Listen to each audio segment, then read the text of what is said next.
Hello बच्चों, चलिए प्रश्न को पढ़ते हैं। यहाँ पर लिखा गया है, दिए गए वैद्युत परिपथ की सहायता से वोल्ट मीटर का पाठ्यांक ज्ञात कीजिए।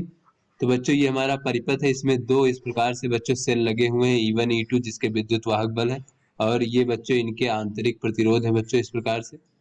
सेलों के आंतरिक प्रतिरोध R1 R2 का मान दिया गया है बच्चों इस प्रकार से। तो यहाँ पर बच्चों अगर हम देखें तो ये बच्चों ये E1 के सिरों के बीच में जो विभवांतर है वो वोल्टमीटर के जो पाठ्यांक होगा बच्चों। तो ये हमें बताना है कि E1 के सिरों के बीच विभवांतर यानी टर्मिनल वोल्टता कितनी बच्चों, ये हमें बताना है।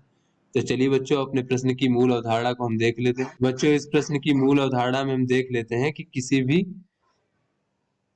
सिरे के बीच में जो विभवांतर होता है बच्चों V, किसी प्रतिरोध के सिरों के बीच विभवांतर, या फिर बच्चों ये जो हमारा कोई जो बच्चों हमारा सेल है, तो सेल के टर्मिनल के बीच में जो विभवांतर होता है उसे हम टर्मिनल वोल्टता कहते हैं बच्चों। तो टर्मिनल वोल्टता का मान जो होता है वो सेल के विद्युत वाहक बल से कुछ कम होता है।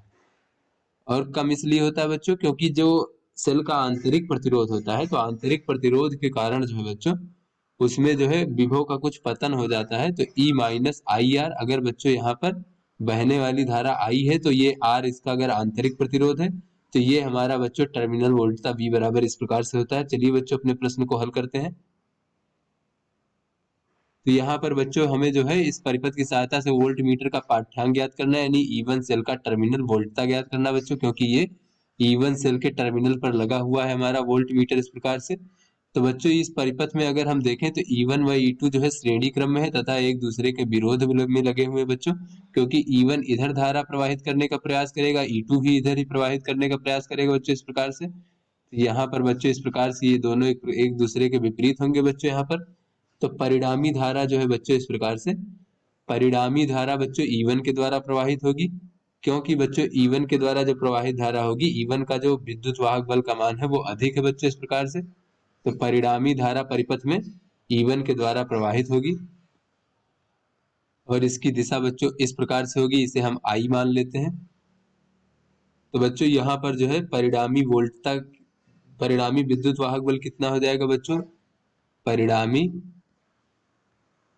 विद्युत वाहक बल। तो बच्चों जैसा कि हमने देखा E1 और E2 जो है ये दोनों एक दूसरे के विपरीत हैं, तो इनके अंतर के बराबर हो जाएगा बच्चों। तो ये हो जाएगा E1 माइनस E2 यानी कि 18 माइनस 12 यानी कि 6 वोल्ट। और बच्चों इस प्रकार से श्रेणी क्रम में लगे हुए हैं। तो R1 R2 बच्चों इस प्रकार से श्रेणी क्रम में जो तुल्य प्रतिरोध हो जाएगा वो कितना हो जाएगा बच्चों, तो श्रेणी क्रम में जो तुल्य प्रतिरोध होता है वो बच्चों प्रतिरोधों के बराबर होता है बच्चों इस प्रकार से, प्रतिरोधों के योगफल के बराबर। तो ये हो जाएगा R1 धन R2, ये परिपथ का कुल प्रतिरोध हो जाएगा। तो 2 धन 1 बराबर 3 ओम हो जाएगा इस प्रकार से। तो बच्चों इस परिपथ में प्रवाहित धारा I का मान कितना हो जाएगा, तो धारा I बराबर होता है बच्चों विभवान कुल विद्युत वाहक बल भागे बच्चों कुल प्रतिरोध। तो ये हो जाएगा E भागे R। तो यहाँ से हो जाएगा 6 भागे 3 यानी कि 2 एम्पियर इस प्रकार से बच्चों। तो ये परिपथ में प्रवाहित धारा इस प्रकार से 2 एम्पियर हो गई बच्चों, यहाँ पर I बराबर 2 एम्पियर।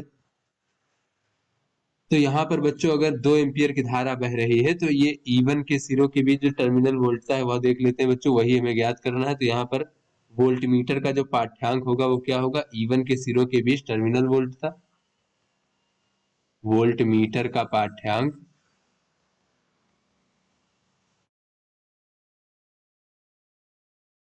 E1 सेल के टर्मिनल वोल्टता के बराबर होगा बच्चों।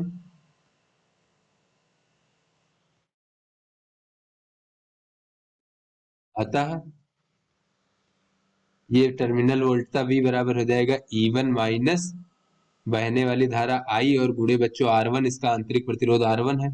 तो E1 का मान है 18 वोल्ट माइनस बच्चों बहने वाली धारा का मान 2 एम्पियर है और R1 का मान 2 है। तो इस प्रकार से हो जाएगा 18 माइनस 4 यानी कि बच्चों 12 वोल्ट।